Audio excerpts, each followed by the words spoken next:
ಯೋಚಿಸಿ ನೋಡಿ, ಲಕ್ಷಾಂತರ ಟನ್ ತೂಕದ ಒಂದು ದೈತ್ಯದ ಹಡಗು ನೀರಿಗೆ ಹೇಗೆ ಇಳಿಯುತ್ತದೆ. ಇದು ಕ್ರೇನ್ ಕೆಲಸ ಅಲ್ಲ, ಇದು ಇಂಜಿನಿಯರಿಂಗ್ ಮಾಯಾಜಾಲ. ಮೊದಲ ಹಡಗನ್ನು ನೀರಿನ ಅಂಚಿನಲ್ಲೇ ವಿಶೇಷ ಸ್ಲೀಪ್ ಮೇಲೆ ನಿರ್ಮಿಸುತ್ತಾರೆ. ಈ ಸ್ಲೀಪ್ ವೇ ಸಾಬೂನು ತರಹ ಸೋತ್ ಆಗುತ್ತದೆ. ಮತ್ತೆ ಶುರುವಾಗುತ್ತದೆ ಅತ್ಯಂತ ರೋಮಾಂಚಕರ ಕ್ಷಣ.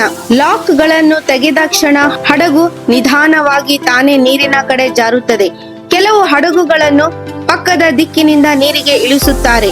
ಇದಕ್ಕೆ ಹೆಸರು ಸ್ಲೈಡ್ ಲಾಂಚಿಂಗ್. ನೋಡಿದರೆ ಹೃದಯ ಬಡಿತ ಜಾಸ್ತಿ ಆಗುತ್ತದೆ. ಇನ್ನೊಂದು ವಿಧಾನ ಡ್ರೈ ಡಾಕ್. ಮೊದಲು ಹಡಗು ಒಣ ನೆಲದಲ್ಲಿ ತಯಾರಾಗುತ್ತದೆ. ನಂತರ ಡಾಕ್ ತುಂಬಾ ನೀರು ತುಂಬಿ ಹಡಗು ತೇಲತೊಡಗುತ್ತದೆ.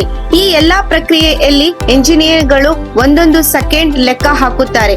ಒಂದು ಸಣ್ಣ ತಪ್ಪು ಆದರೆ ಕೋಟಿ ನಷ್ಟ. ಈ ದೃಶ್ಯ ಈ ದೈತ್ಯ ಹಡಗುಗಳು ಹೇಳುತ್ತದೆ ಮಾನವನ ಬುದ್ಧಿವಂತಿಕೆ ಮುಂದೆ. ಇವೆಲ್ಲ ನೋಡಿದರೆ ಒಂದೇ ಮಾತು ನೆನಪಾಗುತ್ತೆ, ವಿಜ್ಞಾನಿ ಬಹಳ ಅದ್ಭುತ. ಈ ನಮ್ಮ ವಿಡಿಯೋ ಇಷ್ಟವಾದರೆ ಲೈಕ್ ಮತ್ತು ಸಬ್ಸ್ಕ್ರೈಬ್ ಮಾಡಿ.